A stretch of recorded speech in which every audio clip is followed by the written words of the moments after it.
Hey, hey, hey, welcome back to another episode. Today we are going to talk about self-sabotaging and how we can move away from that vibe.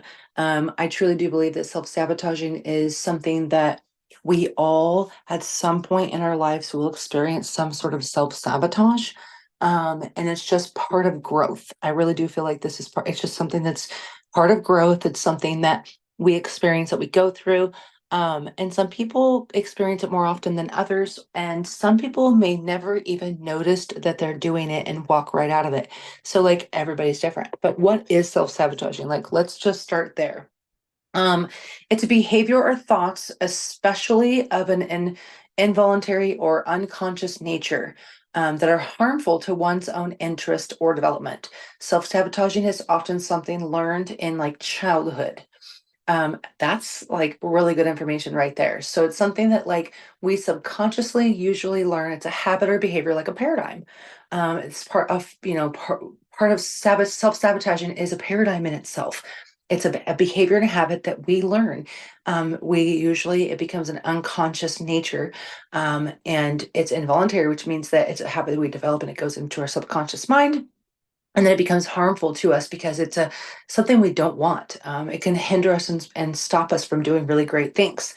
It says it's harmful to one's own interest, or development, and often it's something that, like I said, it's involuntary or unconscious.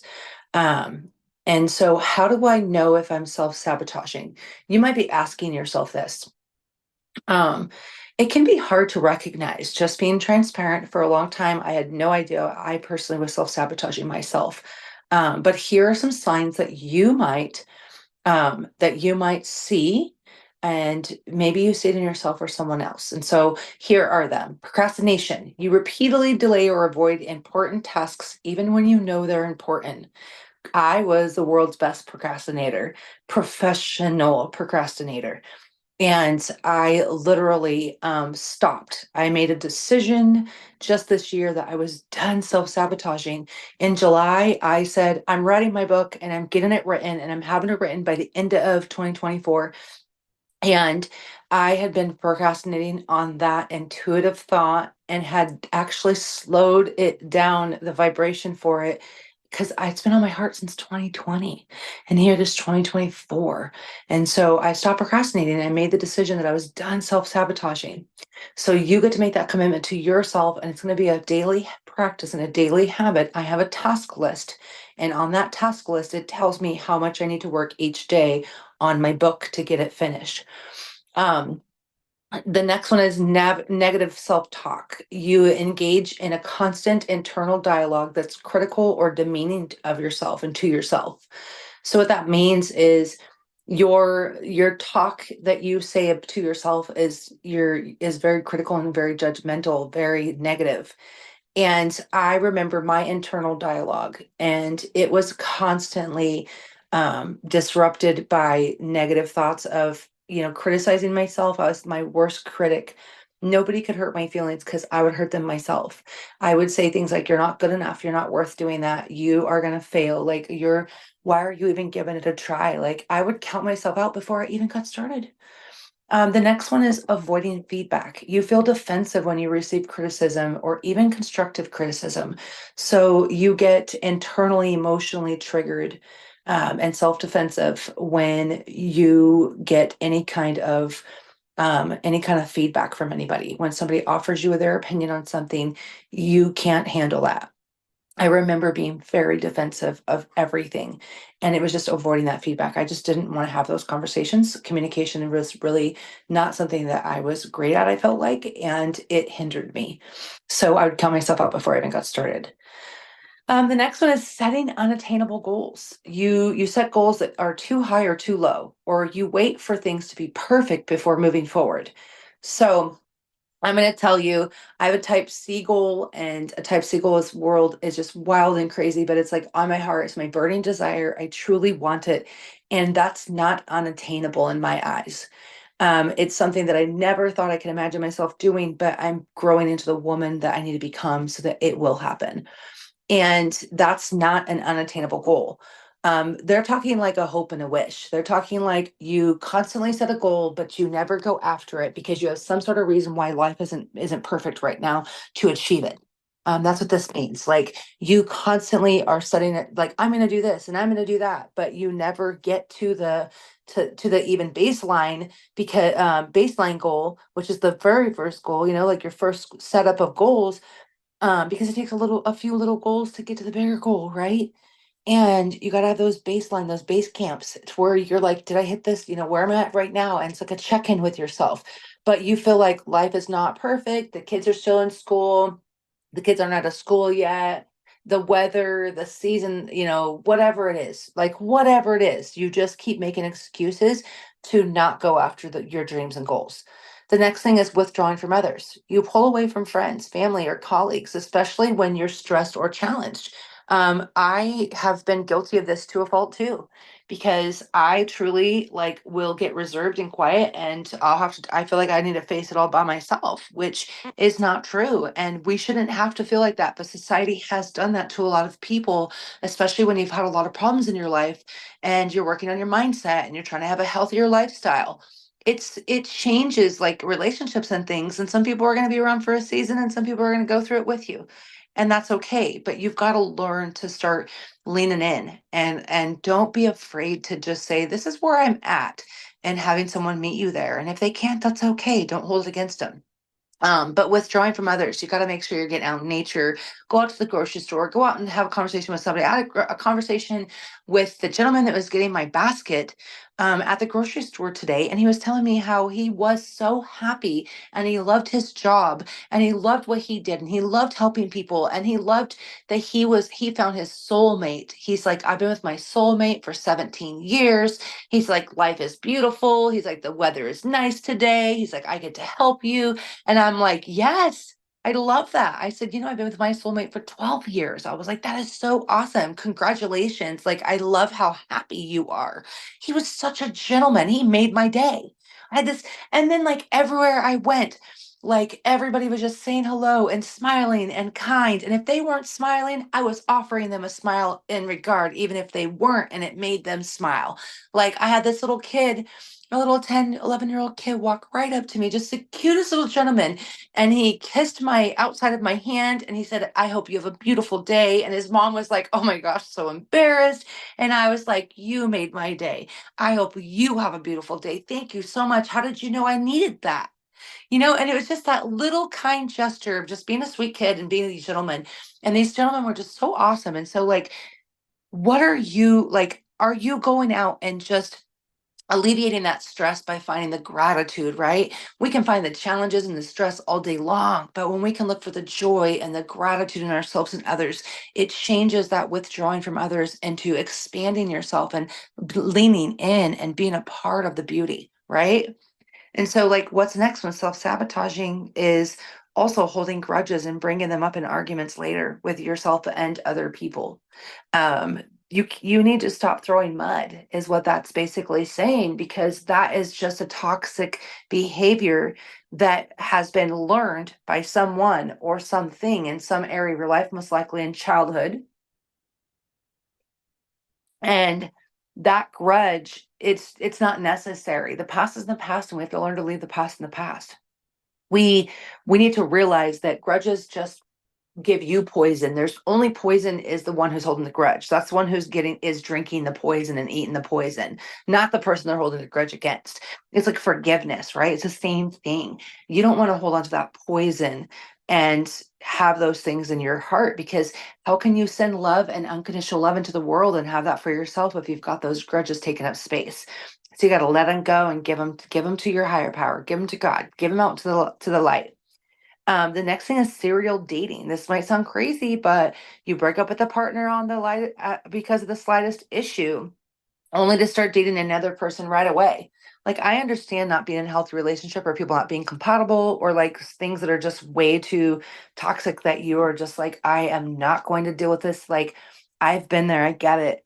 But you don't want to bounce around. You got to give people the benefit of the doubt, right? And so when you find somebody and you've been like, for me, and a good example is I had been married twice. I really didn't date a whole lot in between those marriages and relationships, And so like after divorcing my second husband, I did try to date a few people, but those just things did not work out. Like we weren't compatible. I didn't give it ample time before like getting too serious and like actually getting to know some of them and seeing like what their intentions were.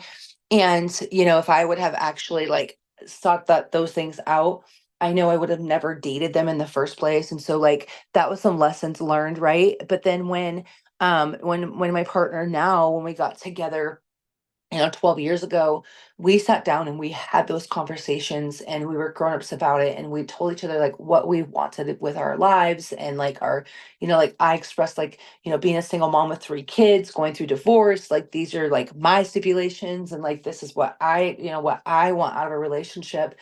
And especially if it's gonna last like a lifetime, because that's what I was looking for. I wasn't looking to just date somebody for, a couple years or like a 6 months or like whenever we got tired of each other. Like I was looking for like my soulmate, like I truly was. And I found him and I didn't even know it at the time, but it was because I took that time and I paused and I worked on myself. And once I began working on myself, then it just naturally happened.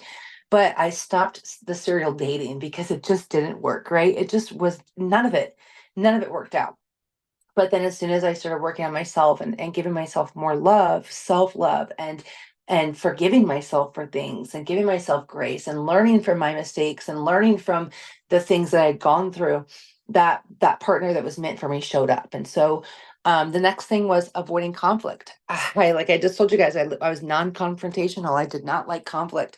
So you routinely choose not to express your thoughts and feelings in order to maintain the peace.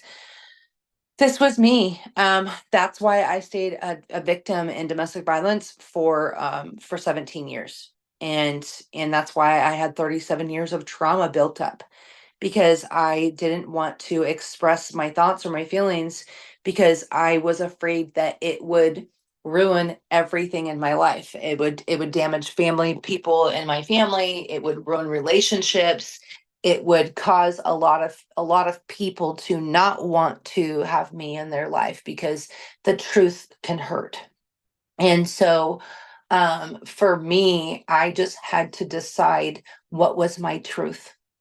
And this is something I've learned being a survivor of molestation, being a survivor of rape, being a survivor of domestic violence, being a survivor of childhood trauma, being a survivor of adult trauma, being a domestic violence victim, and survivor and warrior. I'm gonna wear, whatever you want to say. Like these are all things because I know all of us say certain, like we define ourselves certain ways. Stop putting the labels on yourself. I think the biggest thing that changed for me, the reason why I share those labels is so that you understand what I overcame, right? But they don't define me. And I think the biggest thing I had to learn with avoiding conflict was that I can have peace and I get to address my truth, but I don't have to address it with the people who hurt me. I don't have to address it with the people who tried to hide it to make everything good and chose not to get me the help that I needed help with, right? I don't have to address it as from a bitter or a negative mindset. How I can address it today is that today I assert myself in a healthier way by responding instead of reacting. And I'm doing my best to learn to be more responding and to pause and to just assess, does this situation deserve my energy? Because not everything deserves your energy. And not everyone deserves your energy, just like everyone doesn't deserve your attention or your time. And I used to think that that was selfish. And I used to think, how can people feel like that? But after going through burnout, last year, going through burnout, and it's the most burnout I had had in my entire life. In 45 years of life, I've never had this much burnout. And I think it was because I'd never allowed myself an opportunity to burn out. And I look back and I can see other times now in my life where I burned out and I just didn't give myself recognition and time to. to heal and refill my cup, and I didn't give myself any reserve. Like your cup should be overfilling so big that like it's just always full and abundant and just so full, right? You should always be vibrating so high. And I just struggled maintaining that. And so it was all self-sabotage. Um, yes, self-sabotage is a toxic trait. And it's because it can prevent you from making healthy choices and developing helpful habits. It can also hinder personal growth and it can damage relationships.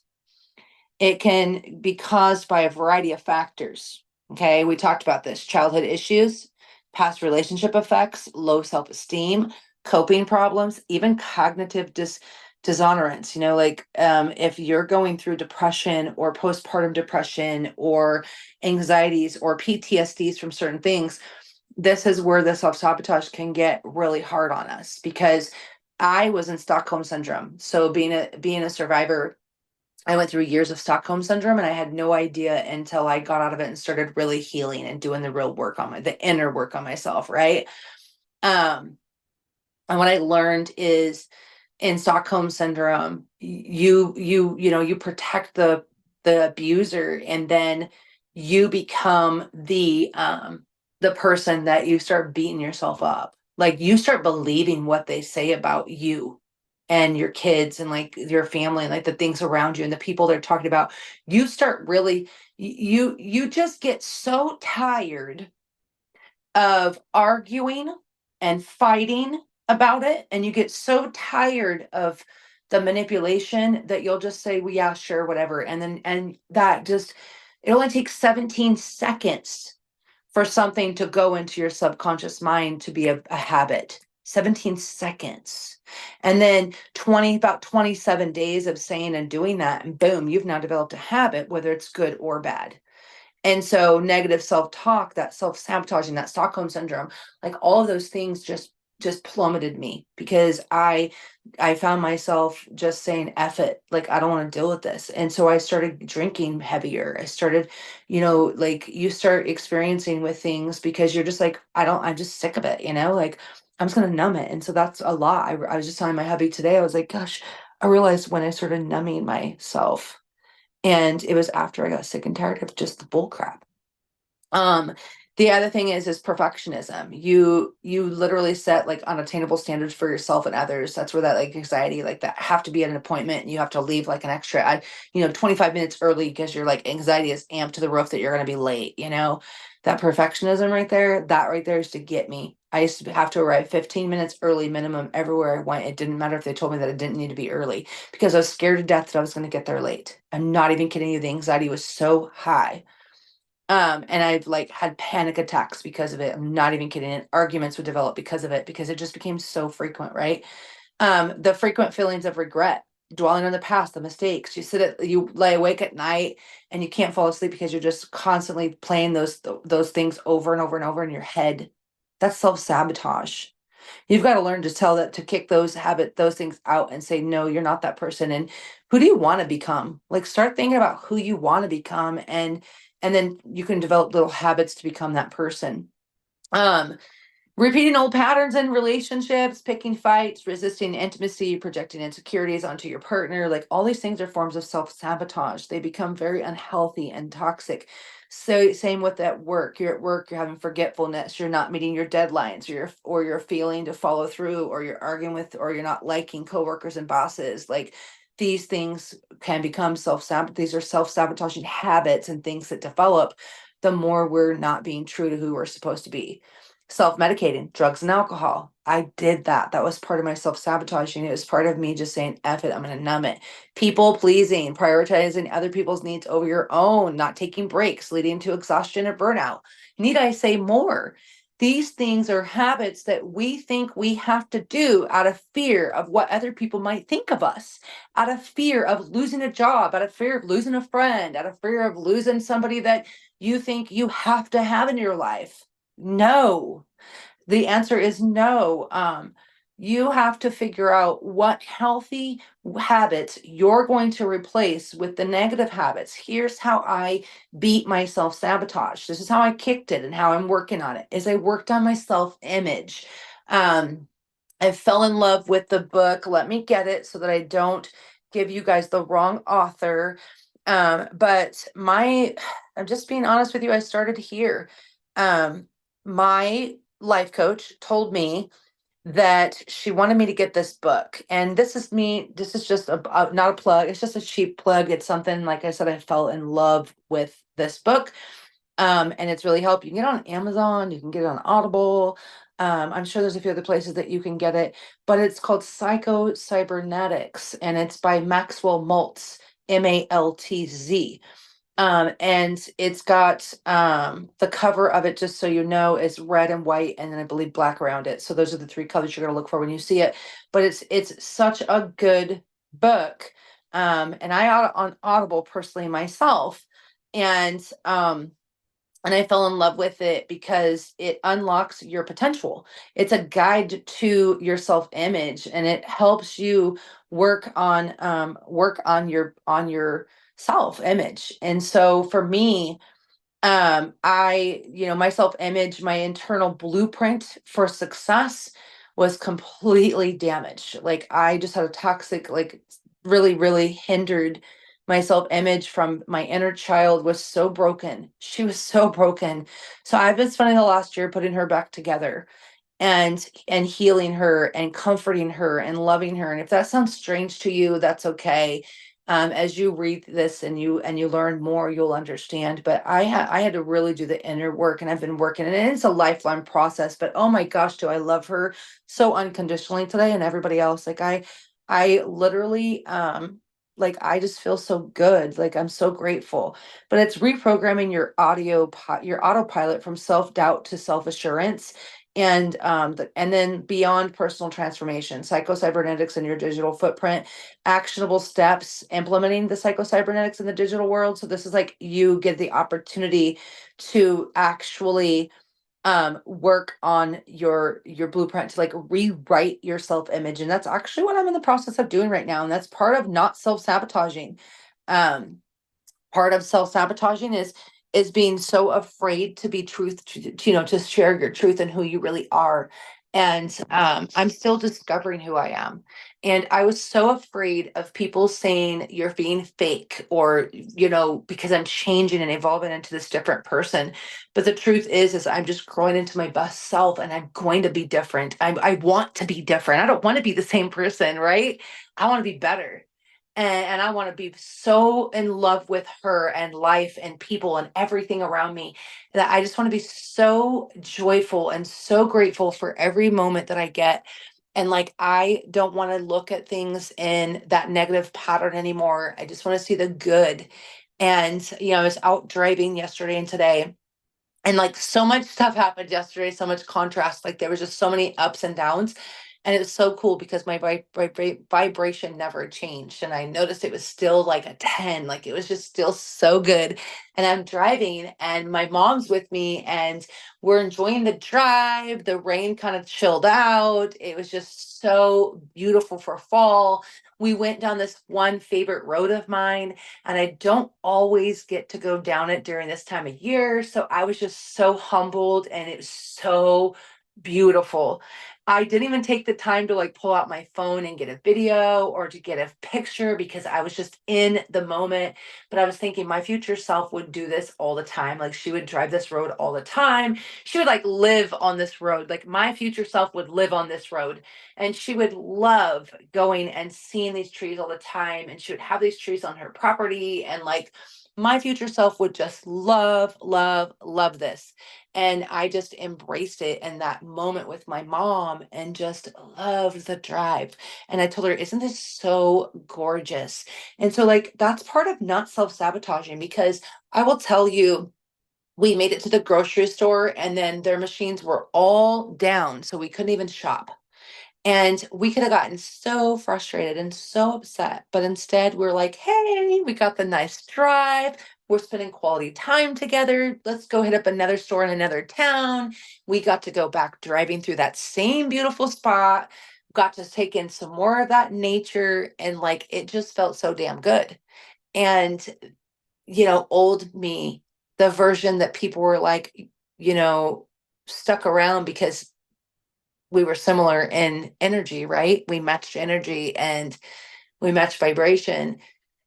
Old me would have been so frustrated with that situation. She would have been, really upset, really talking bad about it. But instead, we just talked about the trip and what we were going to go do at the next store and like all the things. And then today, guess what?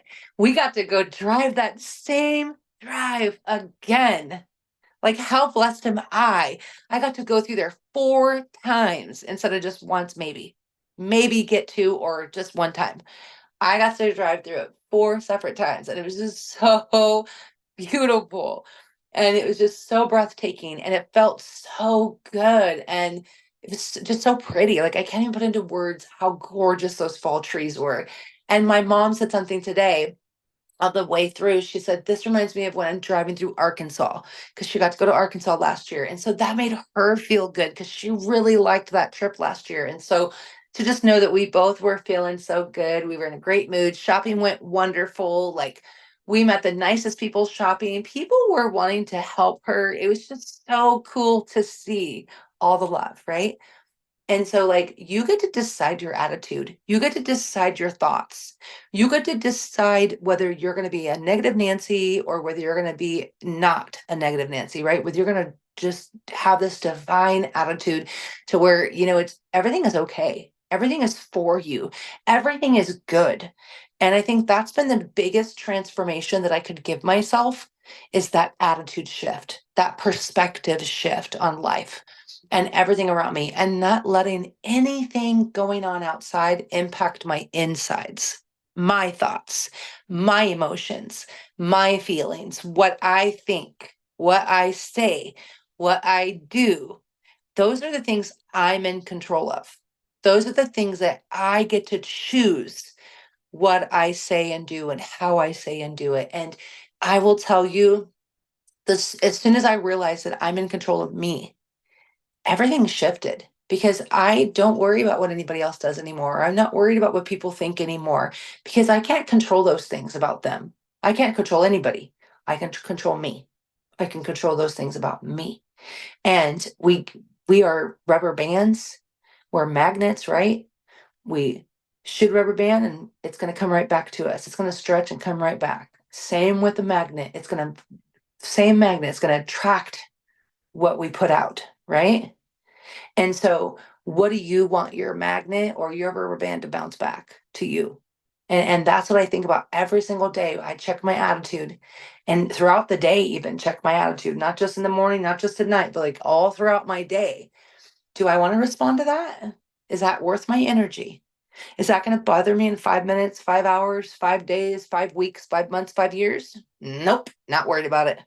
And that's really, it's true. Like, it makes a big difference when you can check your attitude because people can't make you feel a certain way. People can't help you be sabotaging. Like, that's on you. Those things we talked about today, those are all the choices that you get to make. And so I hope this helps you.